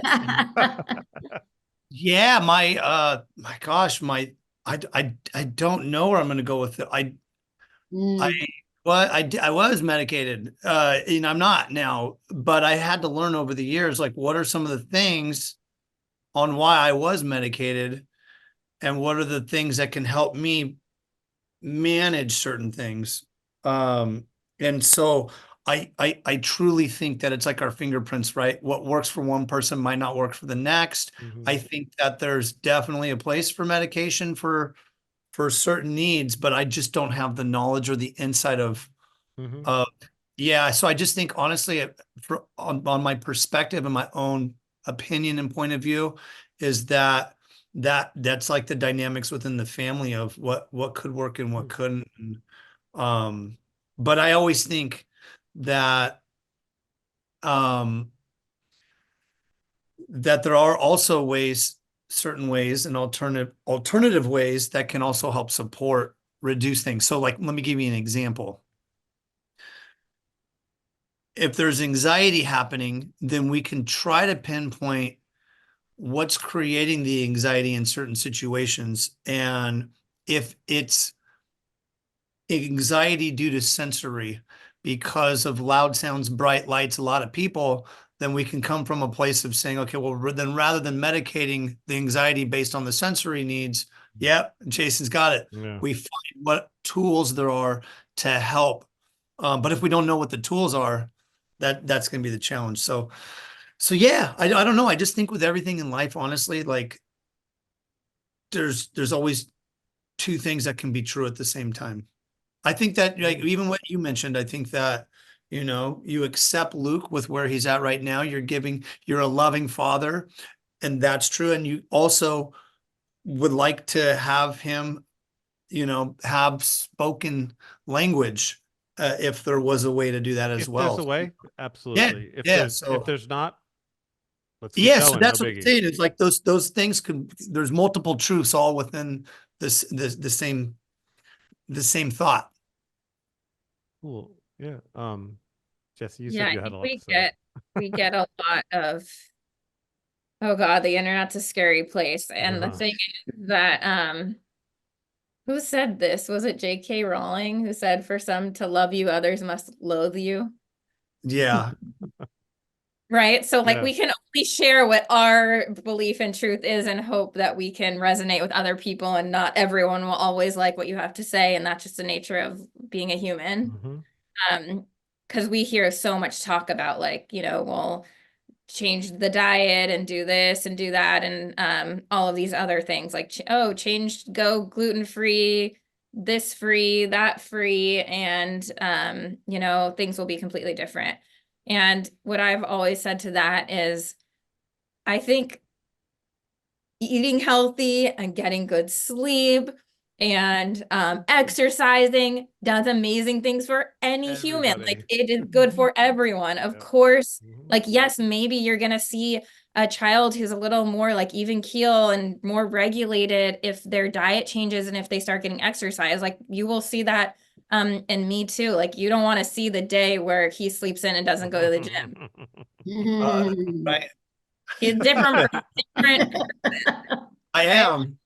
And I know that, which is why I allow him to go every morning. Yeah. That's my energy boost. But I think that's true for a lot of people, you know, but I think like this is based on what I hear from just researching, digging into the autistic community. And I think like the word cure is not a word that I like to use. And I think that there's a way to support people because, you know, the idea is this is someone's neurology. Right. And that can't be changed. And it's like, I don't know who came up with the analogy of like, it's like trying to turn a Mac into a PC. You know, and so I think that there's so much we can do still to support kids, and what you're sharing, I can't even tell you how many times I've heard that. Like, that's one of the most common things I hear from parents. I hear it from parents in our clinic. I hear it online. I hear it from friends and family members who struggle to hear some of the opinions that I have. But yeah, I mean, of course, you absolutely want what is the best for your child. And I think like a whole child approach is going to be beneficial for anyone. There's a lot of factors that contribute to that. Like, I don't know, for example, if your son is like a good sleeper or not, but like studies show up to 80% of autistic kids have sleep trouble. And then we know how much sleep impacts everything else in our daily life. Right. And then you start to play like the chicken or the egg game in your head of like. Right. Well, what helped with Luke was clonidine. Oh, right. Yeah.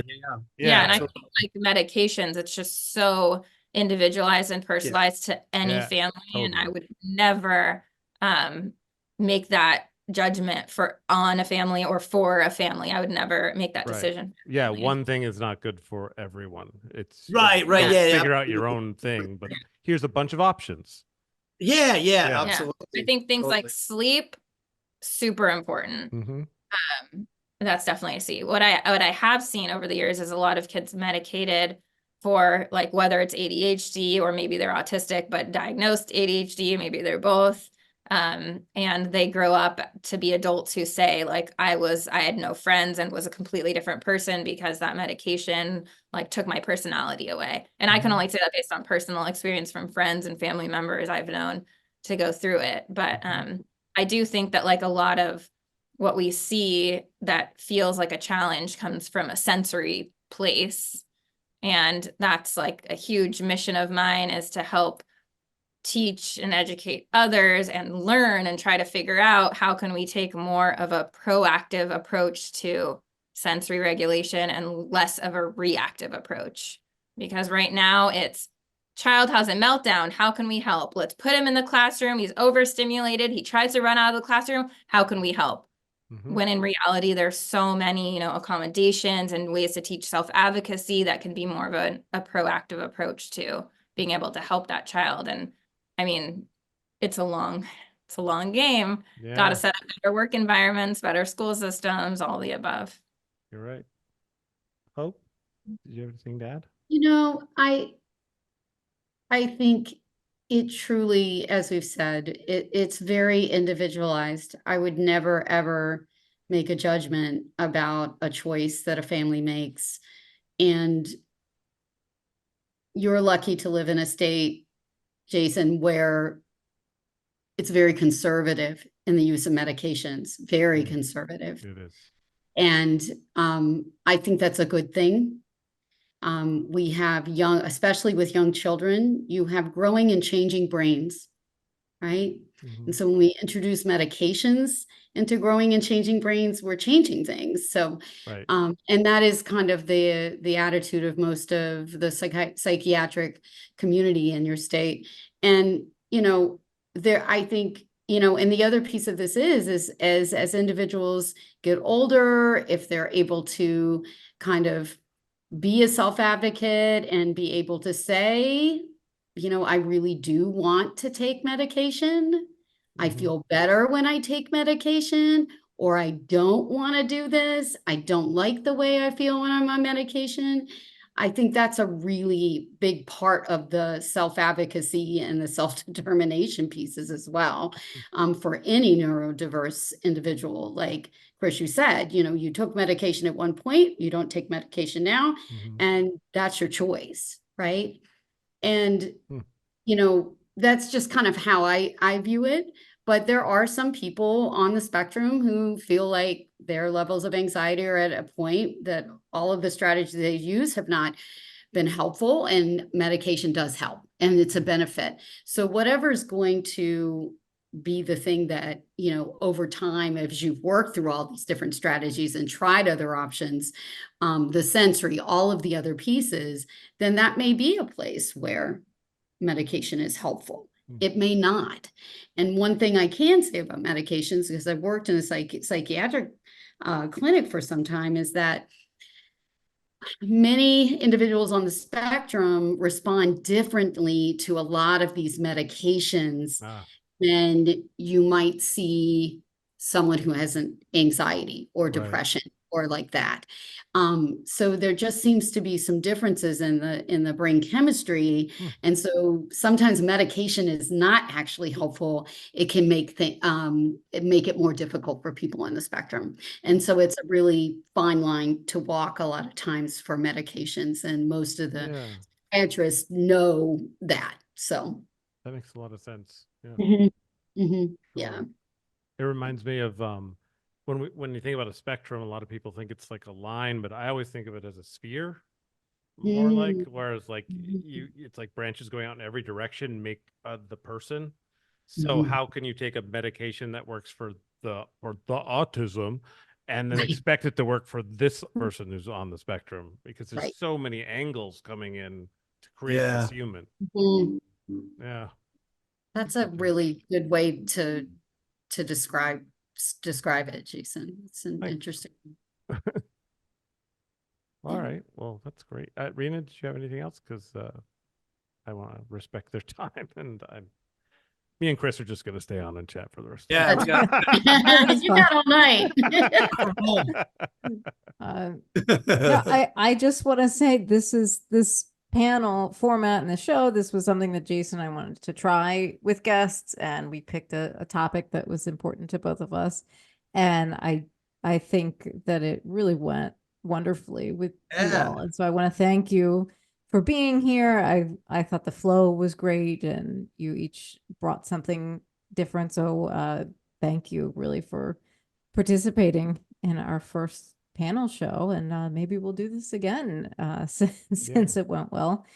And then also, before we wrap up, I want to give everybody a chance to promote anything that you want to promote, you're working on. I know Jessie and Chris, you have a podcast. Anything else that people should pay attention to?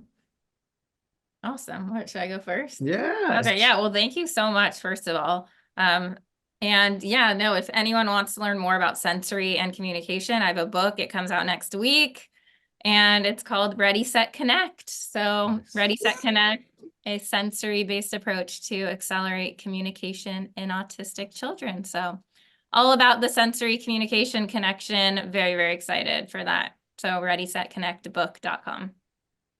Yeah. Great title, by the way. for Isn't the- it Thank awesome? you. It was torture to come up with.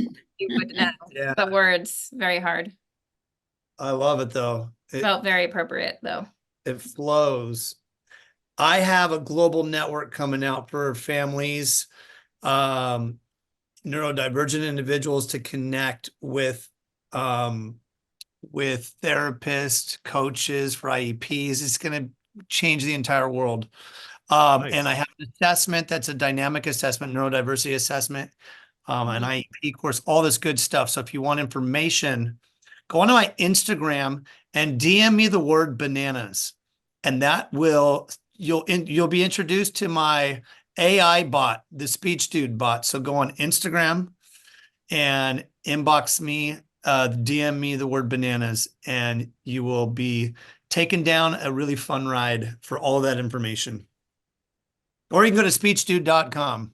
All right. But well, I'm it's on way your more fun Instagram. on Instagram. You better accept my follow. Is that a thing on Instagram, or is that? Yeah, absolutely. Oh, you don't have to accept follows. He's public. Yeah, I'm Nice. public. That's You could just go follow me and vice versa, follow you back. Yeah, so that's how you can access I'm me. curious. Is there a Discord for there must be a Discord out there for neurodivergent people. I'm gonna look. Absolutely, yeah. I'm gonna look. Yeah, for that. there's a lot of different groups. Nice. Hope, would you like to plug anything? You know, I don't have anything to plug. I'll put your usual links in the your do. usual links. I'll put your usual links in the description. Awesome. Great. And for as far as we go, please subscribe, like and share. And it's I kept calling it Autism Awareness Month, but it's Autism Acceptance Month in April. And now I'm going to edit this over the next couple days and hopefully get it out on Monday. That was yeah. Awesome. Amazing. Had such a great time. I Yeah. know, this was so fun. Thank you Yeah. so much, everyone. A lot of great information and Yeah. fun conversation. Yeah. Bye, Oscar. I mean, Awesome. We'll see you at the dog park. that is sorry. All right, cool. Have a wonderful night, and thank you so much. Yeah, you too. Guys, nice to meet you. Thank you. Nice to meet Hi. you. Good Yeah, to see enjoy you, the rest of Rena, your night. Jayson. Bye. Good night. Bye.